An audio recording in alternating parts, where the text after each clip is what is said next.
This is Make It Plain. Make It Plain. MIP With Masamela Matfumo. Mark Thompson. Make It Plain. Get woke.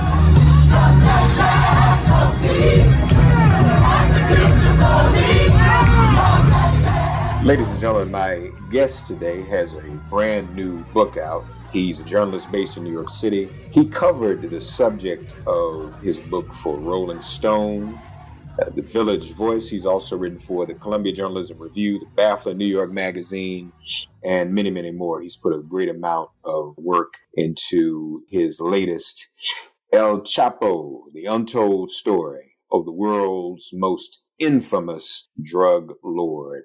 Noah Hurowitz joins us now. Noah, welcome to Make It Plain. How are you, buddy? Hey, man. Thanks so much for having me on. I'm good. Well, I'm glad you are. Congratulations on the book. You spent a lot of time covering the story and now the book. Tell us a little bit about you, Noah, that intrigued you so much to really go into this story and to make it a very important part of your life by covering it. Sure. So I've been a reporter for about a decade now. I spent most of that time as sort of a local news reporter in New York City, working first for this newspaper called the Brooklyn Paper, and then for a local news website called DNA Info, which sort of covered the city neighborhood by neighborhood. And DNA Info got shut down in 2017 because we voted to unionize. And after that, I sort of got some severance and ran away to Peru and got better at Spanish and was trying to do some reporting down there. But, I came back to the United States later in 2018, and I started freelancing, trying to cover sort of domestic drug policy, because I was very interested in sort of the way in which the opioid crisis and the overdose epidemic was impacting, my city here in New York. Also, I used to live in Maine, and that's been a big story there. So I was doing sort of more domestic drug policy. And in the fall of 2018, I had the opportunity to cover the trial of El Chapo for Rolling Stone. Very lucky break there. And I went into that sort of, okay, this will be a cool gig.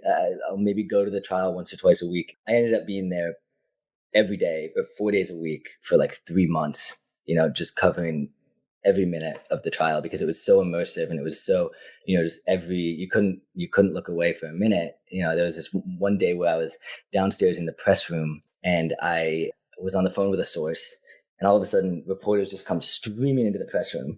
And I'm like, oh no, like something crazy must have just happened. And that was the day that it had come out that one of the witnesses had accused then President Enrique Peña Nieto of taking like $100 million bribe from El Chapo.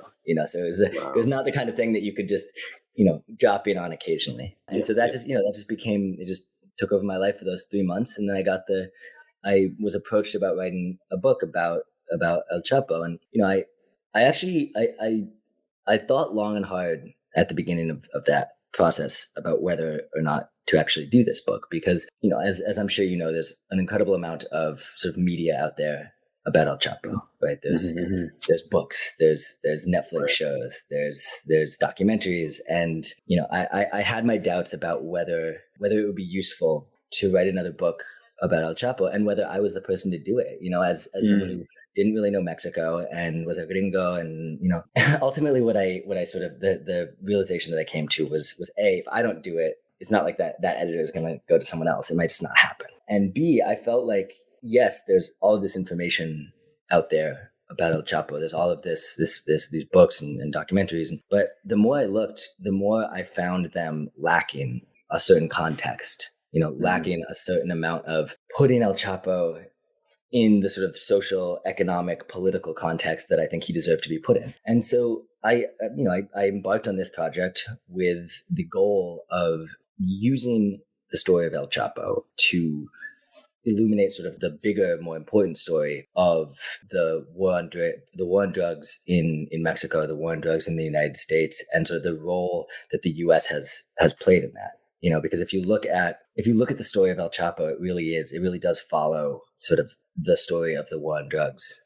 He's sort of, when we talk about him as this sort of singular genius who, he had this huge impact on the drug trade, which he did, I think. But, what that obscures is the impact that these larger structural forces had on him, and on his career. And, just to give an example of that, he was entering the drug trade in Sinaloa in the early 1970s at a time when the U.S. and police in Europe had just shut down what's known as the French Connection, which is a route from Turkey to Marseille in France to New York. That heroin that was the main route for heroin coming into the United States, and as that was a perfect example of what we call the balloon effect, where as if you're squeezing a balloon, the air goes from one side to the other. When you shut down one area of drug production, drugs don't go away. The demand, it just shifts to another market, So at this time that El Chapo was getting into the business, the opium trade and the heroin trade in Sinaloa just exploded because suddenly there was this huge demand for heroin that was no longer being met. And there was already sort of a smallish opium trade in Sinaloa, and that just exploded. So there's all of these instances throughout El Chapo's career of larger structural forces impacting the amount of money he was able to make, impacting the deals he was able to have with elements of the Mexican state. And so, I just basically, it's really hard to get North Americans to care about anything outside of the United States,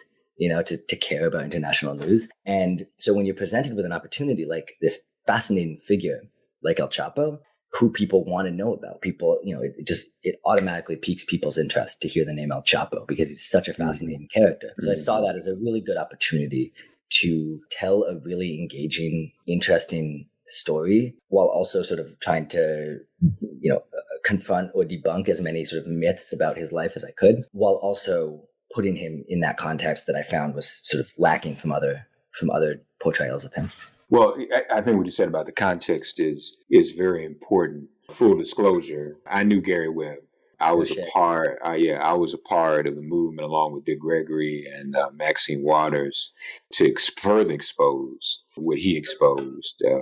We demonstrated and committed civil disobedience at the DEA, the CIA, and elsewhere. Hell yeah! And right in the middle of that. So when you talk about what Americans singularly focus on or focus on in a very small way. I mean, I think even with El Chapo, I think even you would agree, there's this sort of curiosity around him. But I think what your book helps us do is go even beyond that.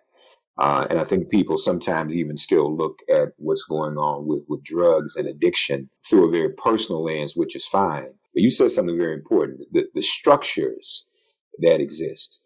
I mean, these things just don't happen on their own. So let's start there, because I think that's very important for people to understand to what extent El Chapo contributed to the structures, but more importantly, how the structure may have created him.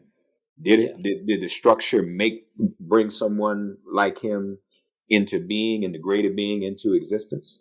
My short answer would be yes. The structure in which El Chapo was operating brought many high-profile and powerful drug traffickers into being, including El Chapo. The other thing that I think a sort of singular focus on him obscures is that he wasn't, it wasn't like he was the only show in town. We talk about cartels, we talk about like the Sinaloa cartel, which, we can get into why I sort of find that terminology problematic. But El Chapo was one of many drug traffickers in Mexico, all of whom were working in some way or another, number one, within a sort of, a larger, like, rational economic market. Number two, they were operating with the support of various elements of the Mexican state.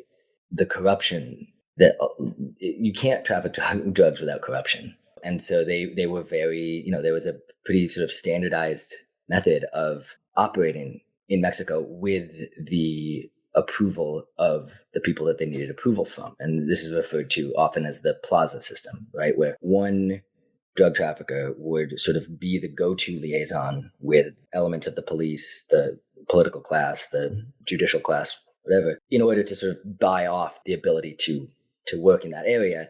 And then anyone who didn't pay into that would be the one who was sort of, on the news getting arrested or killed and having their drugs seized. And so that allows the state to pretend that it's confronting drug trafficking, while also individuals making a lot of money by allowing other people to traffic drugs. And so I think that El Chapo was certainly, there are ways in which El Chapo was influential.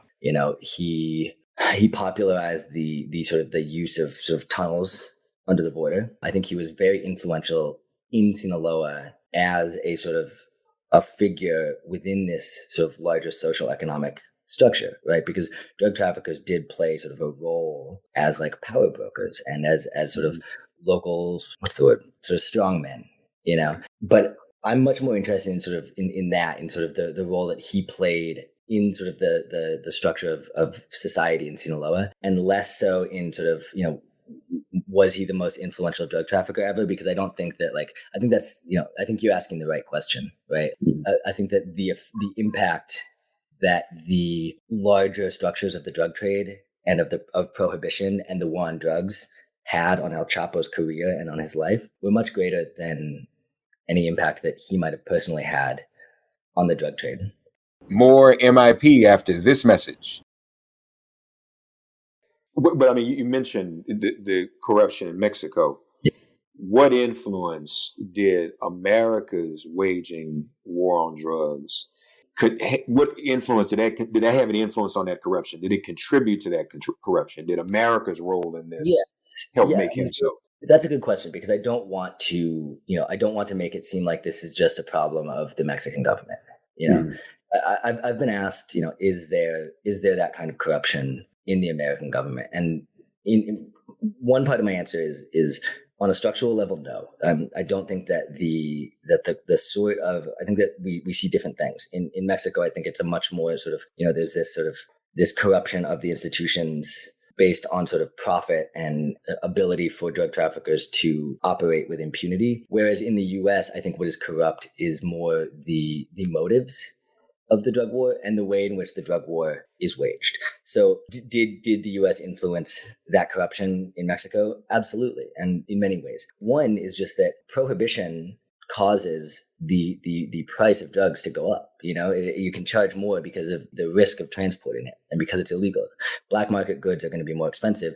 That increases the profits of drug traffickers and makes them more able to buy off officials in Mexico. Number two, the US has used the war on drugs as sort of a coercive element of foreign policy in Mexico and in Latin America as a whole for many years. And, you know, not because of a sincere belief in the ability to end the drug trade, but because it's a really useful cudgel to get Latin American governments in line. We've seen that for decades. There's this really important event in my book that I write about in my book called Operation Intercept, where the Nixon administration basically shut down the US-Mexico border for like 20 days by saying, oh, we're doing this contraband search. We're searching every car that's coming into the US from Mexico, which is impossible. And so it effectively just shut down the border. And at the time, you know, a lot of people were really angry. There was this sort of like finger wagging editorial in the New York Times where they were like, this was a debacle, this was a failure. And later,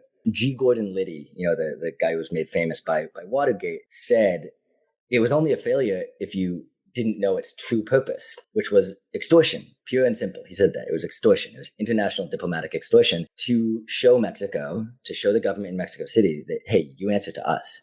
You know, we can sustain this longer than you can. And I think that it's really instructive to look at the war on drugs through that lens, not so much of the stated goals, which I think are patently absurd, but rather what are the potential ulterior motives? And this is not a conspiracy. This is a, you know, as Gary Webb said, I'm not talking about a conspiracy theory. I'm talking about a conspiracy. This is, you know, there's a lot of sort of overlapping and competing interests that have a vested interest in seeing the drug war continue, whether it's the federal agencies that need their budgets to keep increasing, or the military, which needs an excuse to spend its bloated budget, you know, particularly at the end of the Cold War. So, you know, if we look at, there's so many people who have a vested interest in this war continuing. And so I think that, you know, the word for that is not necessarily, I would not necessarily call that corruption necessarily in terms of like bribery and graft. But I think it's, you know, on a moral scale, I think it's arguably far worse because the impacts of this war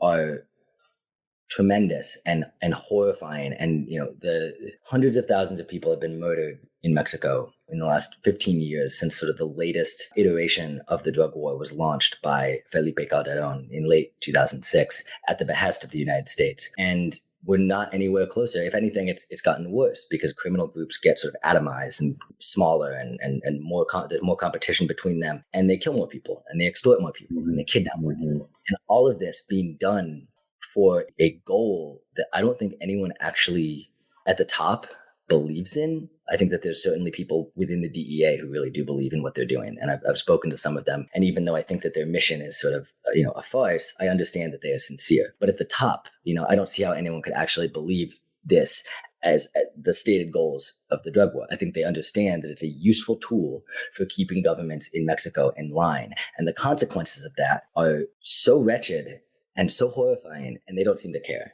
And to me, that's something morally more repulsive than sort of just pure sort of greed or corruption. Are the circumstances as wretched and as horrifying as they were when El Chapo was in operation, or has any of that subsided since his arrest and capture? Has anything really changed? It gets worse every year. It really does. There were certain shifts in Sinaloa with the arrest of El Chapo. There was immediately after he was extradited in 2017, there was sort of a brief power struggle between his sons and this lieutenant of El Chapo named Damaso Lopez.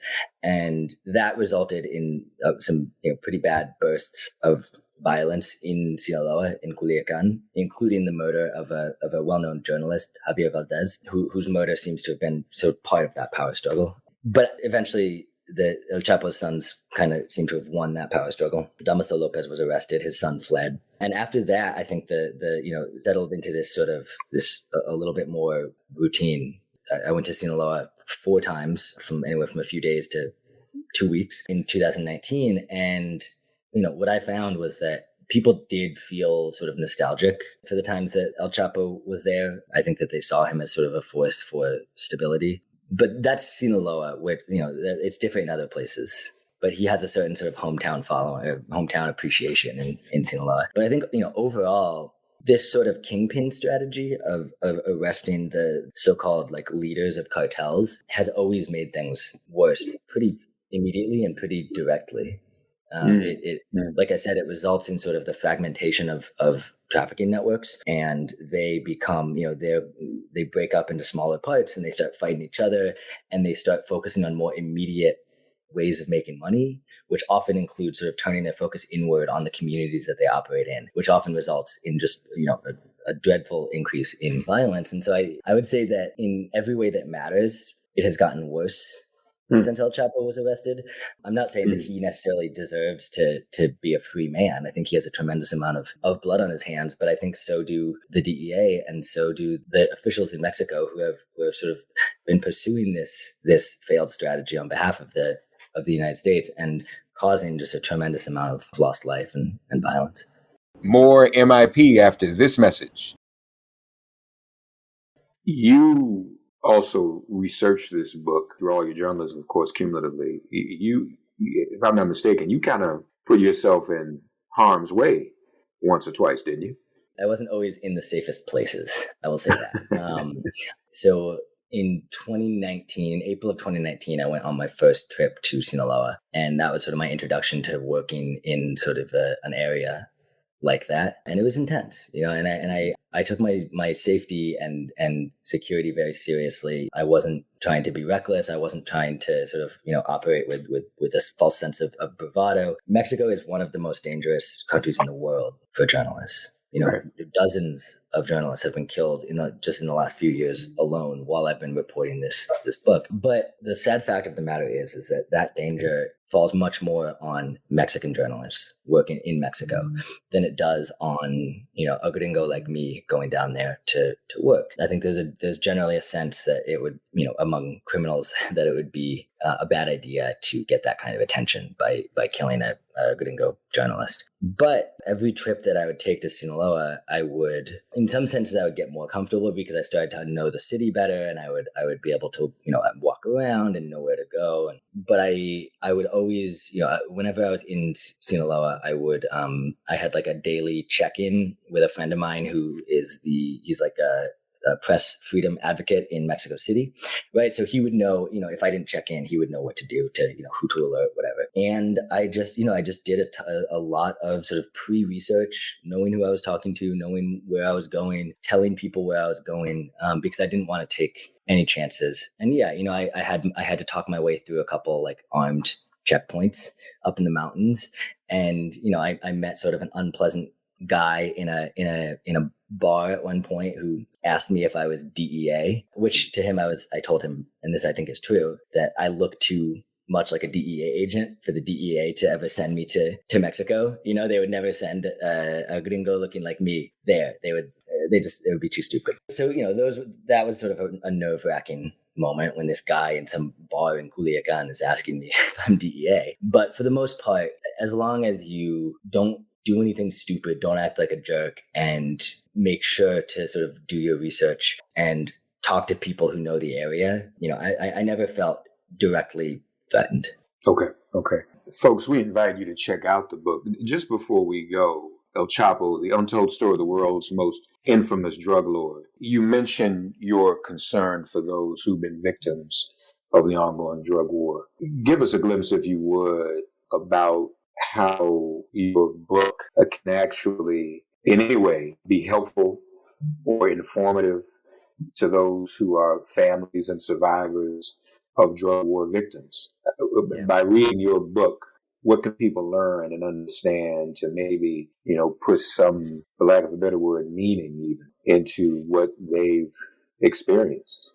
I believe really strongly in the ability for sort of new conversations and new methods of looking at an issue to help change public opinion and help change policy eventually. And I think that one thing that I do in my book is try to make really strong connections between the things that we see happening on the ground and the people and institutions that help perpetuate that. And I think that the only way that we can begin to confront or continue to confront and begin to end this, we're at a sort of this critical moment right now where there's, we're starting to legalize marijuana in, almost every state. There's starting to be this conversation where we're starting to acknowledge that the war on drugs, such as we see it, has failed. And I would argue, like I said earlier, that it hasn't failed because the goal was never to stop the war on drugs, And so I think that the more that we understand who benefits from the war on drugs, the more we understand sort of the ways in which arms manufacturers benefit from the trafficking of weapons across the border into Mexico, the more that we understand how the DEA and the FBI use the war on drugs to get a bigger budget, the more that we understand how the military does the same, how politicians along the border use the war on drugs as sort of a scare tactic to get votes and to get power. By understanding that, I think we can start to confront those forces and start to try and find a way to find justice and peace for those who have been lost either to violence or overdose deaths or incarceration. And, I think that my book will play a very small part in that. I hope it will play any kind of part in that. But I think that, reading this book and getting an understanding of where El Chapo came from and how that influenced him, how his origins influenced him, and how the larger structures of capitalism, U.S. foreign policy, neoliberal economics, all influenced sort of, the trajectory that brings us to today. Yeah. I don't know if anyone will find my book particularly comforting, but I hope it makes them angry. Yeah, and that's fine. I don't knock that emotion at all. Some of us need to be more angry about this, yeah. And perhaps that anger will get us to focus in more on the structures, to use your word, that are responsible. We're not certainly angrier. I'm certainly angrier than I was when I started working on this book, but I do feel like I've found an outlet for that. I do feel like, and it's not about me. It's not, but like I'm just saying that like this subject will make you angry.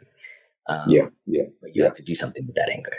Right. No, and I think that's the point. I think that's what people have to be inspired to do, because this problem will not solve itself. No. And the the ongoing response of helplessness. Helplessness is understandable, but we got to do something about this. And that's a great answer, by the way. Folks, I hope you'll check it out, encourage others. This is a very tangled web that has been woven, but our friend Noah tries to untangle as much of it as he can to bring us to a level of understanding so that we can be angry and so that we can act. It's on Simon & Schuster, El Chapo, The Untold Story of the World's Most Infamous Drug Lord by our friend Noah Hurowitz. Noah, again, congratulations. Thank you for all your hard work. What's next? What are you working on next? I'm going to go on vacation for a little bit. Been a long 2.5 years. You can see the bags under my eyes, Yeah.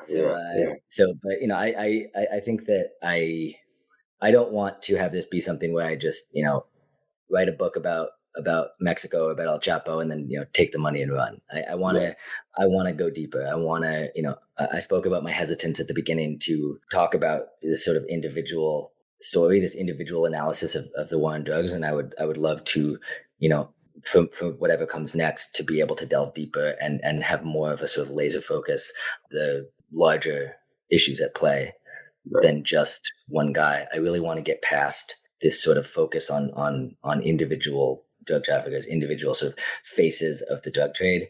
After everyone reads my book, everyone should read my book and then get past the individual thing. Right.